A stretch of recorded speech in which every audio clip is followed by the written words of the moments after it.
मतमोजणीवर पुण्यात आक्षेप, ईव्हीएम मशीनवरून पुण्यात राडा।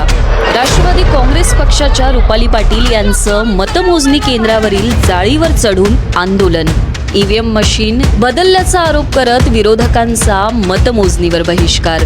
भाजप सोडून सगळे उमेदवार बाहेर आलेले आहेत आणि आम्ही मतदान मोजणीवर बहिष्कार टाकलेला आहे। महापालिका निवडणुकांसाठी गुरुवारी मतदान प्रक्रिया पार पडली। यावेळी अनेक ठिकाणी ईव्हीएम मशीनमधील बिघाड, बोटांवरील शाई पुसण्याचे प्रकार, दुबार बोगस मतदार यावरून खटके उडाले। अशातच आज मतमोजणीचा दिवस देखील चांगलाच वादळी ठरताना दिसतोय।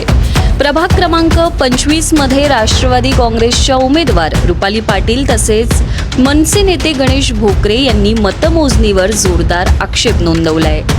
ईव्हीएम मशीनचे सिरियल नंबर मॅच होत नसल्याचा आरोप करत येथील मतमोजणी थांबवण्यात आलेली। यावेळी मतमोजणी केंद्रावरील जाळीवर चढून रुपाली पाटील यांनी आंदोलन देखील केलं।